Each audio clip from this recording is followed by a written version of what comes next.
Karambola sa DWIZ. Oh, karambola, karambola, tuwing umaga. Oh, oh, karambola, karambola, sa DWIZ 882.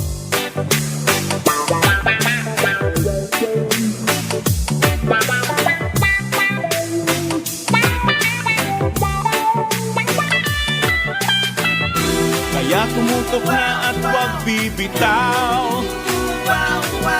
Alamin ang nangyayari sa bayan nating mahal. Oh, karambola. Balik po tayo dito sa ating programang Karambola sa DWIZ. Ito pa rin yung mga kaibigan, Jonathan De La Cruz. Siyempre kasama natin pareng Joel Laksamana. Si pareng Conrad Banal. Ay. Next week, bukas po natin siya bukas makakasama. Friday, medyo may nakasikaso lang. Ngayon, nagkaroon na po ng fourth conviction ang ating husgado dito sa mga na-involved doon sa drug war, yung killings during the drug war.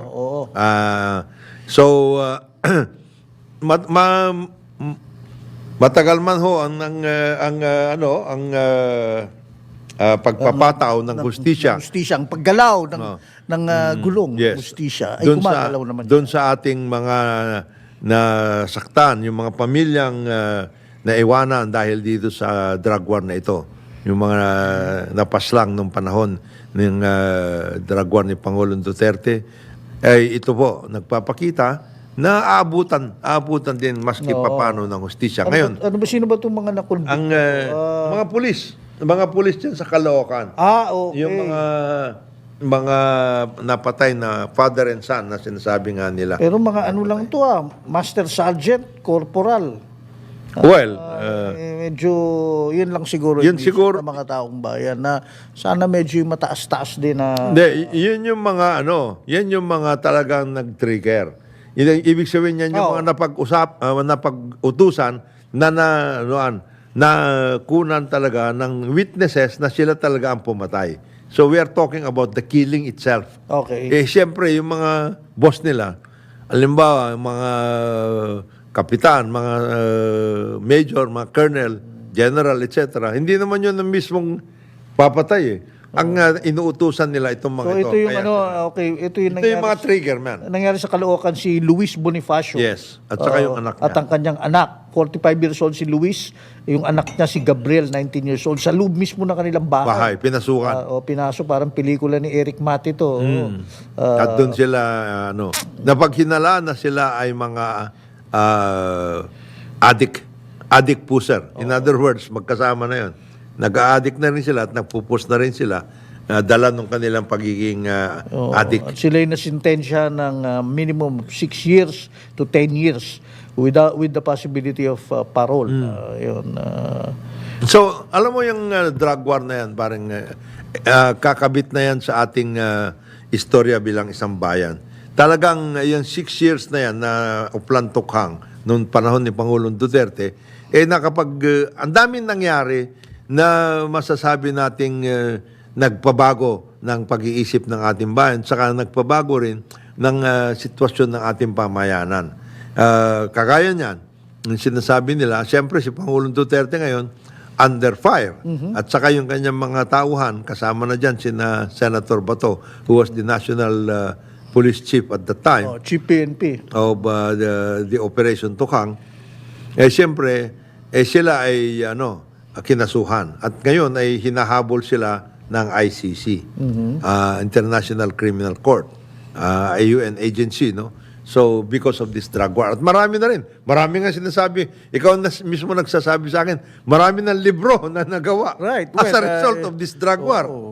Isang kaibigan natin, si Patricia Evangelista, ayan, meron siyang libro, diba? Yung tungkol sa EJK, mga ganyan. Philip Lustre. Mismo. Lustre. Nagawa din ng At yan lahat. At mayroon pa, ikaw ba mismo nagsabi kay Marit? Kay si Marites Bitog, kaibigan natin next week, meron siyang launch ng kanyang libro. Well, kasama dyan yung pati sa West Philippine Sea, South China Sea issue. But kasama, I'm sure, they will deal with the drug It's war. about, and it's a, basically, parang pagtingin sa naging administrasyon ni dating Pangulong Duterte. In effect. Yeah, well, I have to admit, One of the main- I remember during those days, talagang ito sa climate na talaga, climate of fear. Pero ang banat ng mga, siyempre, ng mga sumasang-ayon sa strategy ng the drug war talaga is that kung wala ka namang kinakatakot, hindi ka involved sa drug scene, Hindi lang yun. drug dealing, wala kang dapat ikatakot in so far as Hindi, drugs. well, at that time kasi parang Joel, kung matatandaan mo, Yun ang pagtingin ng maraming tao, inabot na tayo ng parang yung sa mga matinding sa Mexico, sitwasyon ng drugs na kartel na umaabot dito at baka maging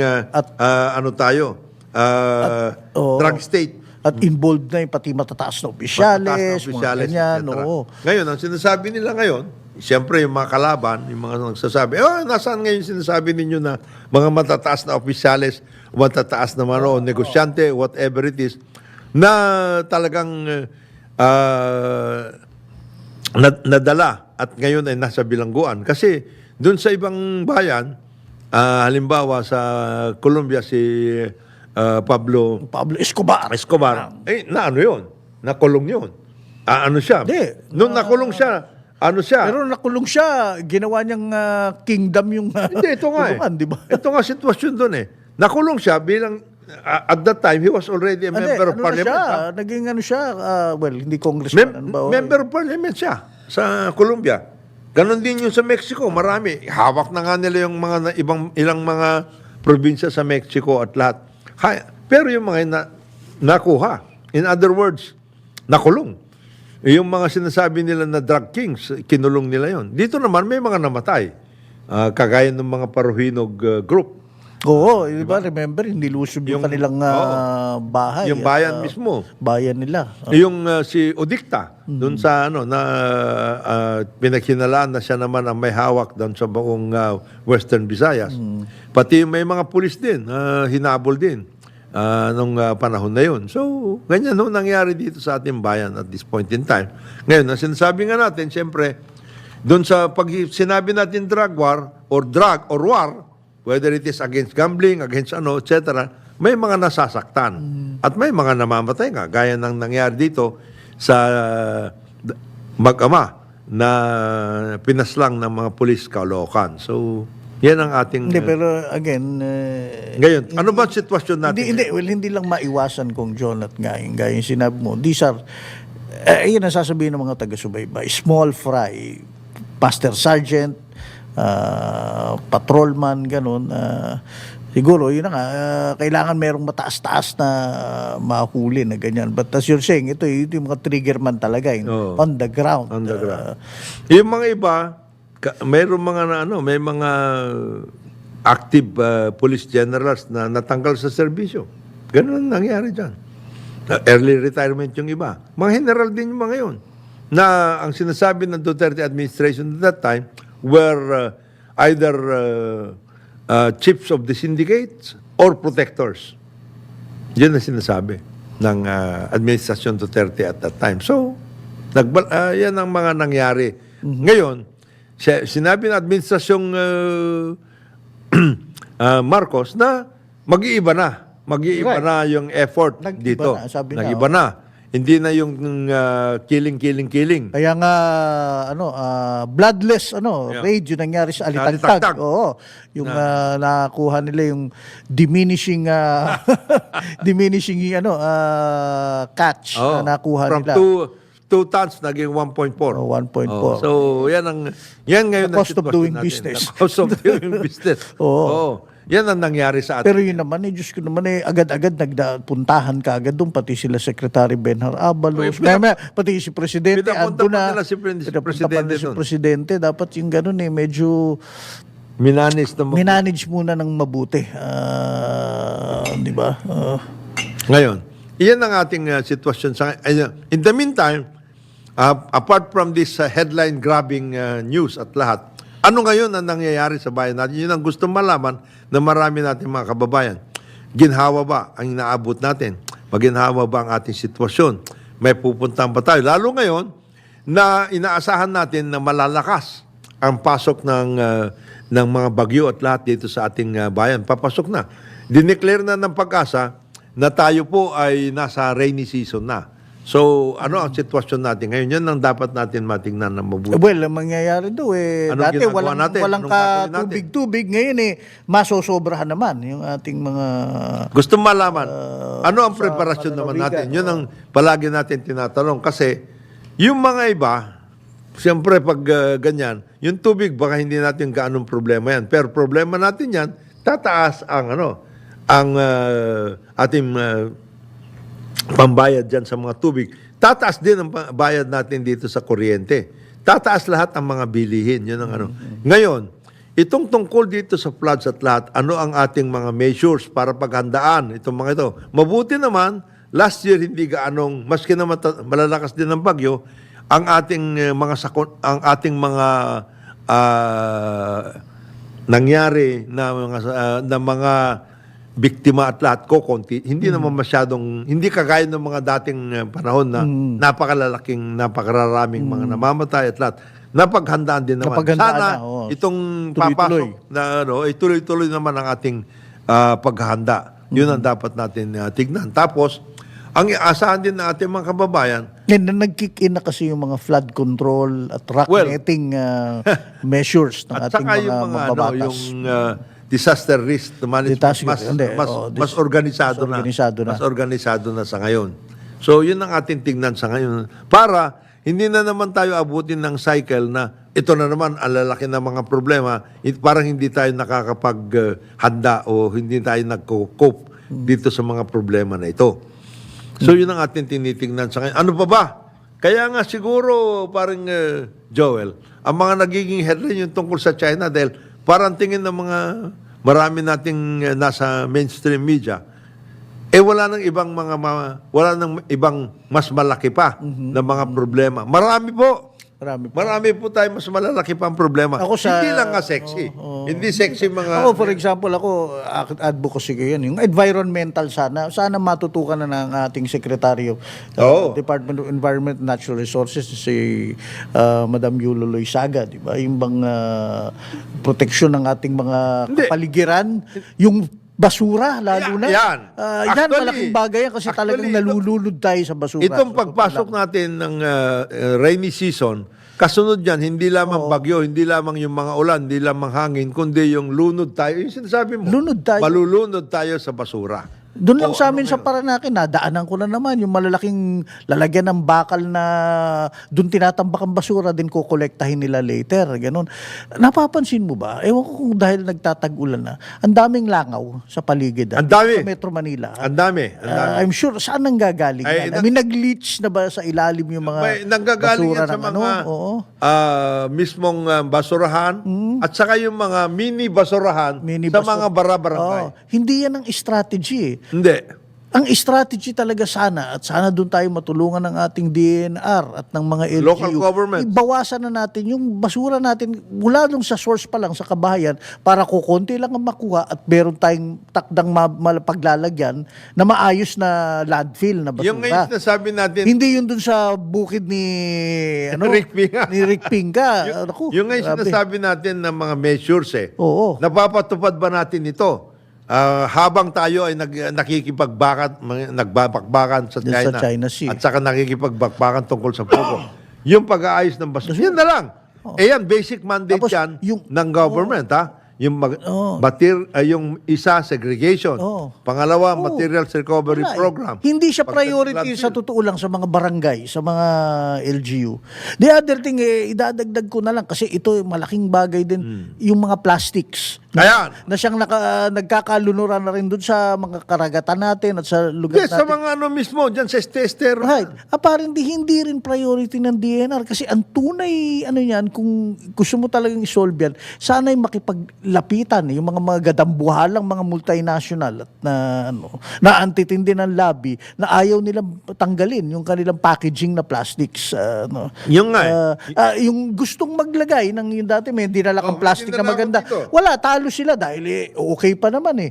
Yung mga malalaking kumpanya na sachet, mga plastic, tuloy-tuloy pa rin gusto nilang yan ang ibenta sa atin eh. Kaya yan ang ginagamit ng tao at yan ang tumakalat sa ating mga All over the place. estero, ilog, dagat. Ako, diba? naninigurado na Oo ako. eh. Pagdating ng mga Hulyo, Agosto, yan na yung mga bagyo, ay sigurado. Hindi makukuha sa science-based na posturing yan eh. Kailangan yan talagang Oo. tutukan, partnering. Alam ko, it's much too big for us. Ika nga nung sekretary natin sa DNR. But hindi eh. Nandiyan ka na, nakaupo eh. Wala ka sinimulan eh. Di ba? Sa totoo lang. Wala. As a matter of fact, nagkaroon na nga ng hidwaan tungkol dun sa... Wala. Oh. Tungkol din mismo parang Joel dun sa Clark. Oo, yung sinasabi natin na yung landfill doon, kaisa-isang landfill na nandiyan sa bandang Central Luzon, ay ipapasara ng Clark dahil gagamitin yun daw nila. para sa isang golf course, casino at lahat. O anong gagawin natin? Pati mo yung Anong priorities, alternatibo natin doon? Isip mo yung dun sa lugar na yon, that's almost Central Luzon, yung mga nakapalibot That very Wala silang progressive na Oo. ano yan? Area. progressive, nag-expand economic-wise and all that. Kailangan nila yung landfill na yan. Itong Calabarzon, Oo. meaning Cavite, Laguna, Rizal, Oo. Quezon at Batangas.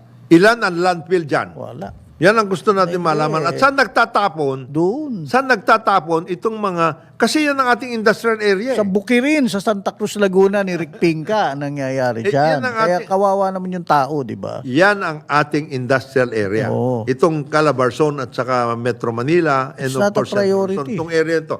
Ilan ang sana mabigyan tayo ng statistics man lang, data ng DNR at saka ng local governments para nag-i-inventaryo tayo. Ilan ang landfill dito kung saan nagtatapon ang ating mga basurero pagdating sa mga kalat.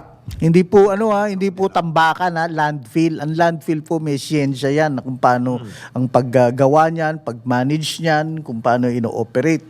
I don't think Calabarzon area has Yan, parang Joel, ang isa ng napakalaking study. Saan natin dinadala itong sa dami ng napaka-progressive itong area to eh. Central Luzon, Metro Manila, at saka Calabarzon. Yan.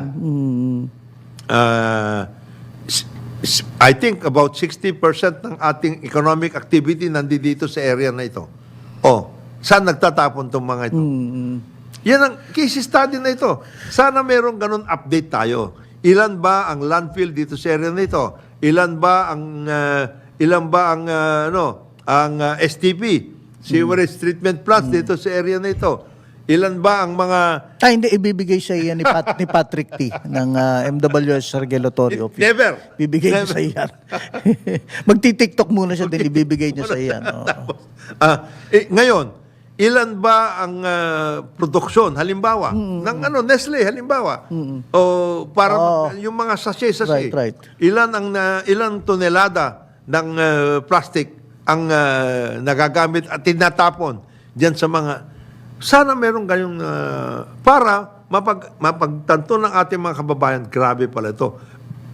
Tapos pangalawa, ilan naman ang ating ginagamit na materials recovery plants dito sa Metro Manila, Calabarzon, Central Luzon. At ilan naman yung mga junk shop? Yan. Ayan. Anong nangyayari dyan sa mga junk shop na yan? Anong ginagawa nila? Saan napupunta? Yung kanilang napupulot lahat? No. Dapat siguro Kasi meron sinasalansan nila yan, kinukuha Oo. nila ano yung Tapos pwedeng meron ano eh. pagbibigyan. Pero yung nasalansan nilang na hindi na ginagamit, anong ginagawa nila doon, di ba?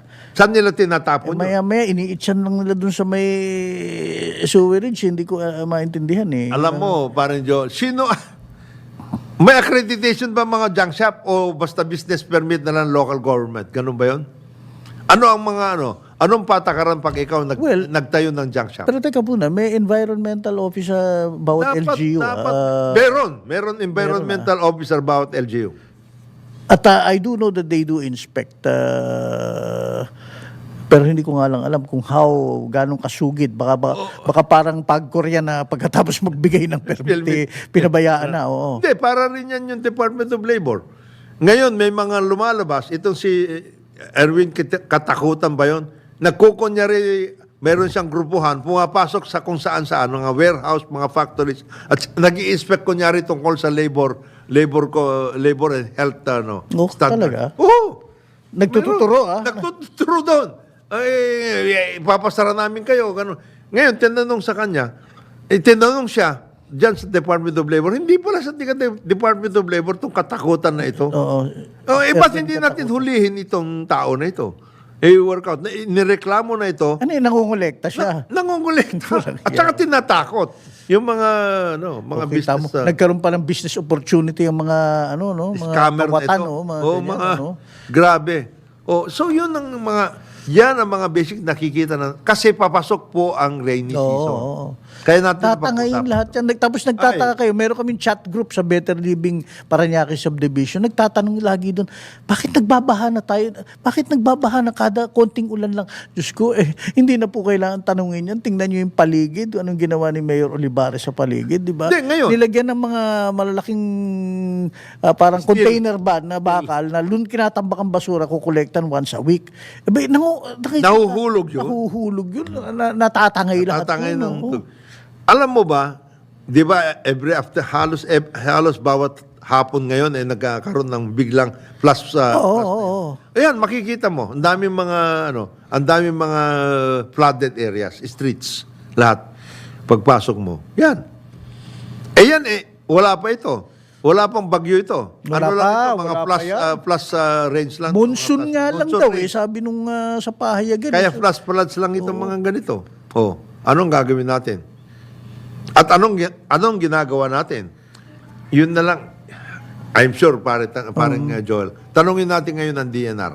Ilan ang landfill sa Central Luzon, Metro Manila at saka Calabarzon? Baka hindi nila alam eh.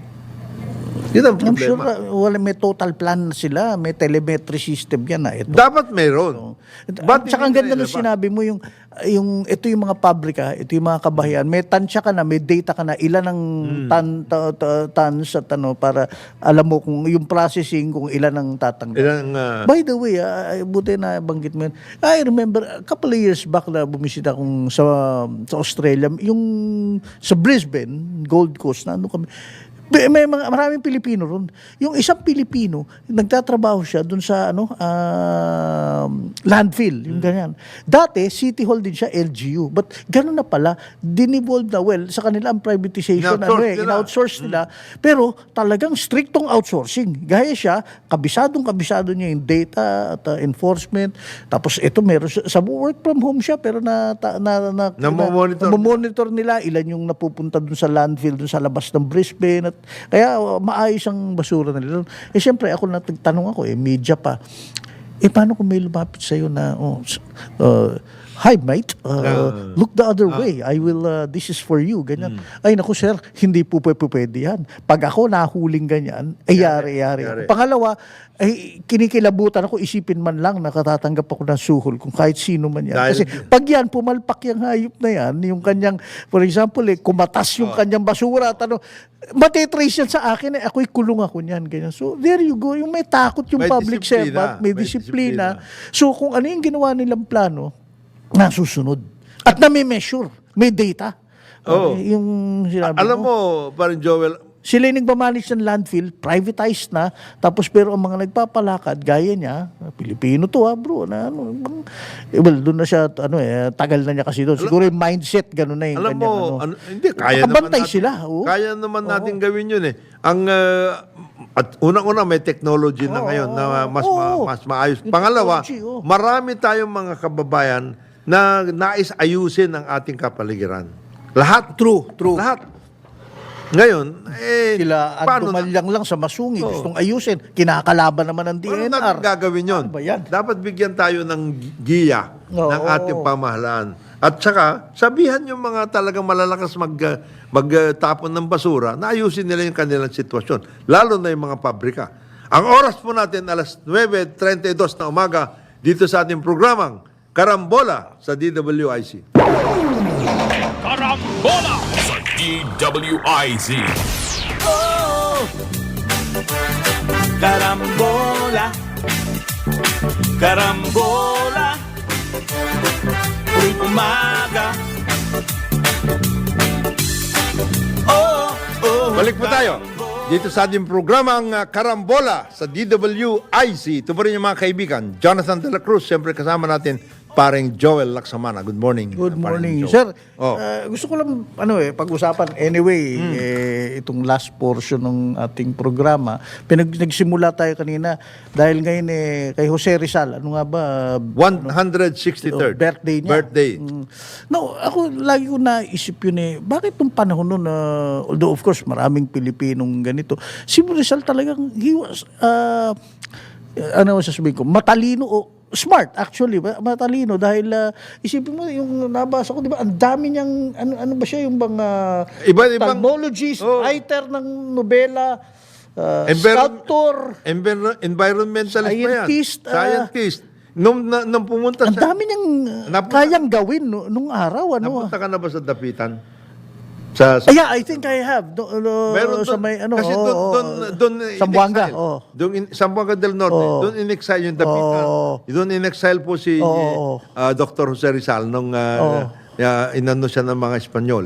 No, in-exile siya doon, dinala siya doon dahil sabi nila sa kanya, nakakagulo ka na dito, na dumadami yung mga miyembro ng Katipunan at lahat, at dumadami yung mga lumalaban sa Spain.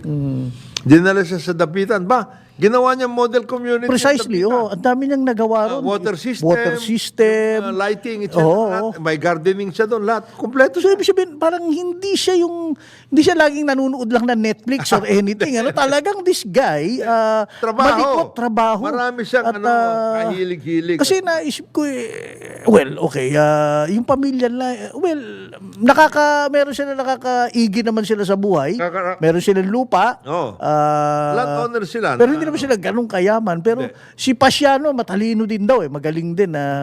Although yung mga kapatid niyang babae, kasi nung panahon naman doon, hindi pinag-aaral ng babae, lalaki lang, yung panganay, and then pangalawa. Pero maayos din yung mga babae. Mga ayos na. But needless to say, ang sinasabi na sa research ko, mahilig magbasa si Rizal, Si nung bata. Dr. Jose Rizal. Meron sila nung bata siya, para may library sila ron. Talagang binabasa niya lahat. Nobela, Panahon na yun, hanggang poem. doon sa tingin ko hanggang doon sa atin, ang pagbabasa ay talagang hindi obligasyon pagbabasa parang hilig ng maraming kabataan. Hilig talaga yan. Hanggang ngayon naman hilig pa rin. Kasi ang akin, kasi I talk about this dahil, kanina I was reading to you yung tayong Pilipino daw kulelat, yung mga 15 years old and below sa creative thinking. Sabi ko, naalala ko, I remember long time ago, napaaway ako sa isang journalist na Indian. Sabi, kayo mababa ang literacy niyo sa Pilipinas, mas mataas kami dito sa India at saka sa Vietnam. Sabi ko, lahat kami naligaw ka ron, nag-i-English. Sir, later na kakakula naintindi, hindi yung pag-i-English ang problema natin. Ang problema talaga natin, literacy, yung naiintindihan at yung creative, yung sinasabi. Yung naiintindihan mo, paano mo i-translate dahil nagagamit yan sa trabaho, sa workforce, everything. Doon daw tayo nagkulang. At ito ngayon, years later, 2024, number 22 tayo out of 23. Nakalimutan ko sino yung bansang nakakulelat para doon sa atin sa Asia Pacific region. Pagdating saan? Anong pinag-uusapan? Creative thinking eh. Hindi, pero hindi mo pwede sabihin ganun eh. Kasi marami tayong mga Precisely, inventor. oo. Marami tayong mga artist. Marami Across the board to sa Pilipinas yung sabi niya. In fact, doon nalalaman yung mula, kasi baka iniisip mo yung sa mga galing lang sa private school, Hindi, sa Philippine hindi, Science schools, hindi. Pati sa public school dapat. Marami tayong ganun. Marami tayong magagaling. Karamihan sa ating mga kabataan ay maayos. Ang ano lang, ang pinag-uusapan lang natin dito, yung oportunidad para lalo pang pasiglahin yung kanil o kaya pagalingin yung kanilang kaisipan at lalong i-challenge yung kanilang katauhan para maging mas creative sila. Sino ba nagdala paring Joel doon sa sinasabi nilang the first na spam hindi spam, the first na bug sa internet. Hindi ba Pinoy yun? Yung bug. Bug. Yan. Hindi ba Pinoy yun? Pinoy yung nagdala na yun. Sino ba nag-umpisa nung tungkol sa chips? Hindi ba si Dado Banataw? Sino ba yung... Marami tayong ganyan. Kaya lang, hindi na ilalabas at hindi na napapakinabangan ng bansa sapagkat yung commercial value niyan o kaya yung pagiging commercial ipapalabas yan, hindi na nagagamit. Pati yung ating magpipintor, marami tayong gano'n. And I suppose that dun mo na you hit the nail on the head eh. Ang katalinuhan o being smart, gaya nung nangyari kay Rizal, ay yes, you have it, but you've got to use it. You've got to be able to use it. Kailangan magkaroon ka ng oportunidad. Well, one, dapat galing sa'yo sa simula. Then two, dapat yung oportunidad na magamit sa labas, di ba? Kagaya dyan sa Use it or lose it eh. Yan ang ibig sabihin. Kagaya dyan sa India. Yung sinasabi nila, yung Bangalore, which is the hub, which is their Silicon Valley kind of hub.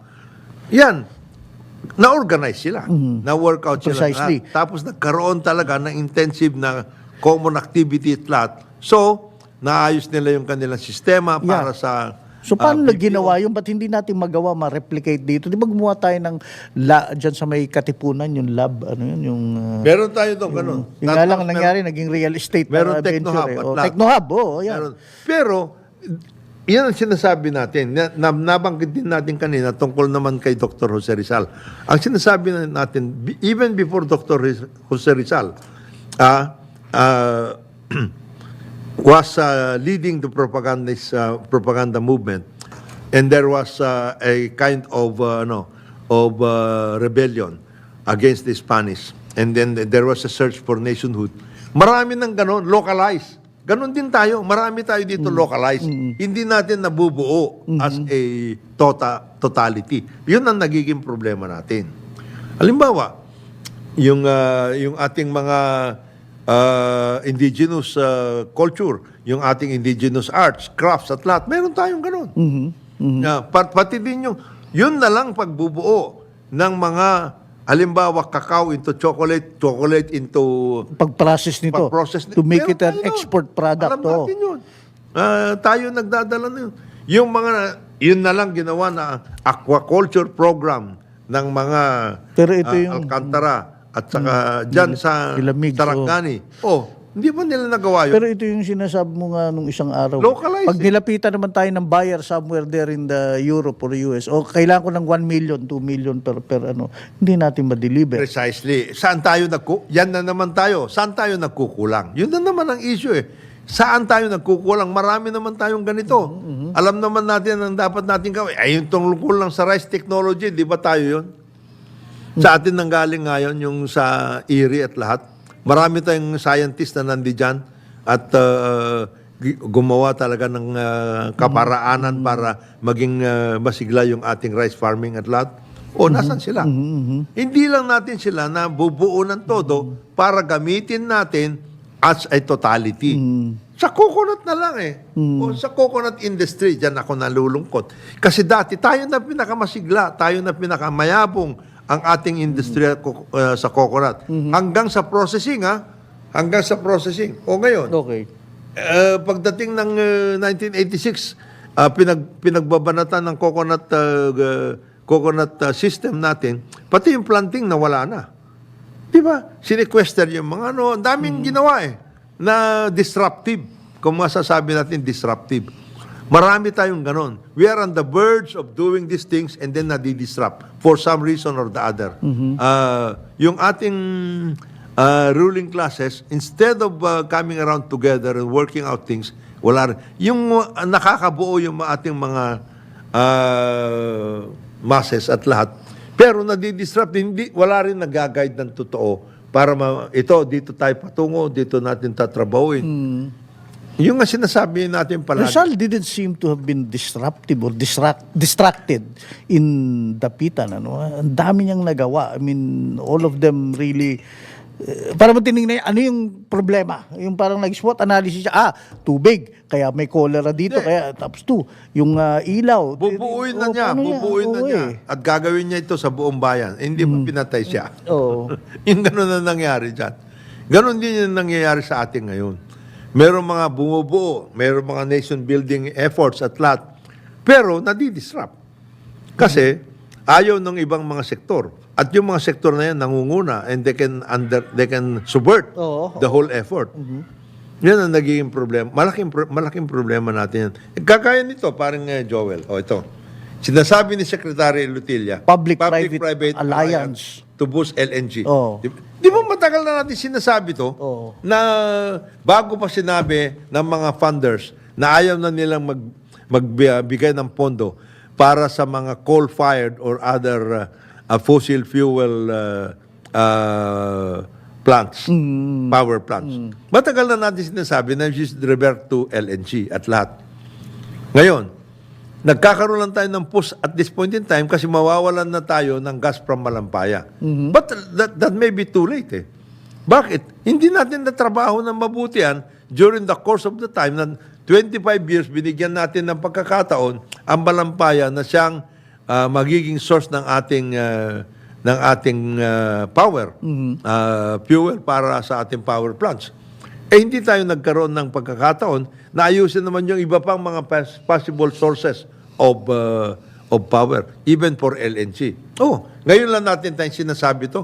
Ngayon, ang tinatanong kay Secretary Lutilla, ano ngayon ang gagawin natin?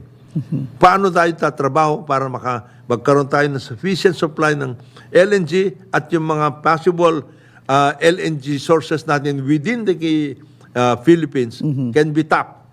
Meron ba tayong ginagawa? Are we trying to work out something? O ano na lang tayo? Kanya-kanya na lang tayo. Sige, first holdings, kayo na magtrabaho dyan. RSA, ikaw na dito. Yung ganon, walang yung kabuuan pa. Lahat kayo, work out na. Para bang, kumbaga sa Boston Celtics, may kanya-kanyang papel kung anong strengths nyo, Hindi di ba? pwedeng iisa lamang o dadalawa lamang. Hindi pwedeng Luka Doncic lamang at saka Irving. Hindi pwede yun. It's a team.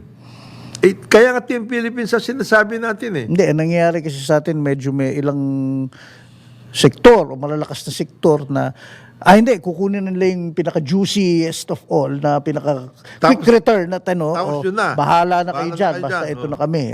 Nandito na kami. We've got our foothold here. Wala nang... At oras na po, pumasok ka dyan sa teritoryo namin, babariling ka namin kayo, o ops namin kayo, di ba? Ganun ang nangyayari. Yan ang malaking problema dyan. Paano tayo gagana bilang isang bayan, Siguro gagana ka bilang isang kumpanya. Okay na sa kanila. Okay na sa kanila. Pero bilang isang bayan, especially if you're a listed company. Ayun ang problema dyan. Kagaya ngayon, ang sinasabi na naman natin yung tungkol doon sa rice stock natin, na by the end of 2024, mayroon na daw tayong 95-day. Hindi yun ang pinag-uusapan. 95-day rice stock. Parang buffer. Dahil sa importation. Dahil sa pagbibili mo ng... meanwhile, pinapatay mo naman yung mga magsasaka. Wala namang masama magkaroon tayo ng ganun. Pero, ano naman ang sustainable ba yan? Yun naman kasi, yung mga policy makers dyan, yung economic managers, para gwapo kayo that we've been able to stabilize prices. There is, pwede kang pumunta sa tindahan, may bigas doon, mahal nga lang, pero meron. Diba? It's a political, it's a political game. Instead of an economic effort. Wag ganun. Kasi otherwise, unsustainable yan Yun ang pinag-uusapan natin. Pero bang si Rizal at that time already knew, wala pa mga catchwords na sustainable, Hindi po sustainability, pwede yan. at political populism, mga ganyan. Pero alam na niya na what works is what works. What doesn't work, wag mo nang gawin yan. Di ba? Oh, itong priority Itong natin. priority natin. Si Rizal was smart enough really at that time to think about it. Yun ang pinag-uusapan natin. Paano ngayon? Meron din naman sinasabi tayo ngayon, ang administrasyon at ang ating mga nakaraan na administrasyon, ito yung mga prioridad natin. Infrastructure, yan. Agriculture, yan. Health and education. Tatalakayin niya ni Secretary Decgo sa next week sa MOPC. Important. yan, Saan important yun. ilalagay yung priorities ng gobyerno. At saka At giya, yung giya. At para makikita sa ba guide. natin yan sa pagbibigay ng budget sa mga sektor na ito ng gobyerno kasi push ang gobyerno, lalo na sa infrastructure. Ang pinag-iisipan dyan, gobyerno ang magdadala muna in the meantime. Kasi nga, siyempre, ang returns niyan, mahaba ang returns Oo, yan. oo. Kaya nga tayo nagtayo, paring Joel, di ba, ng Maharlika Investment Corporation, kasi yun dapat ang magpapasimuno pagdating dun sa mga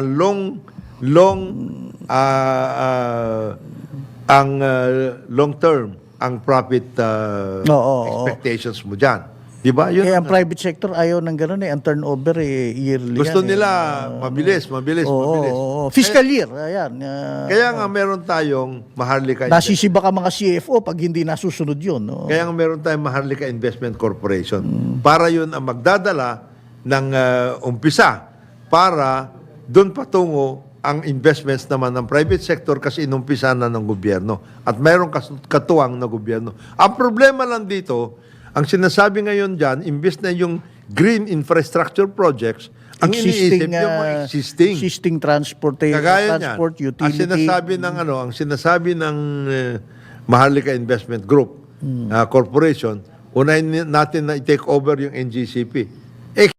Kaya yun di maghanap kayo ng paraan para madagdagan yung requirements na yan para sa power. Yan ba ang magiging isang malaking problema natin, yung NGCP na hindi nakakatuon sa pangangailangan ng bayan? O mayroon bang mga iba? Hindi nga, naka-set up na nga sila. Handa namang tumanggap ng ilang megawatts, certain Oo amount nga, of yan megawatts. na sinasabi natin. Ang problema natin, yung producer, power producer, Precisely. walang maidadaan sa highway. Diyan napapasok. Kaya ngayon sinasabi natin kay Secretary Lutilla, diyan na papasok tayo kasi sinasabi ng NGCP, lahat ng requirements para sa highway, yung power highway, electric power highway, ay nandiyan na.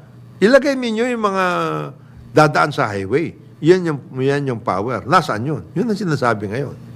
Kaya diyan nagkakatalo So, sino magdadala doon? Dapat Secretary of Energy.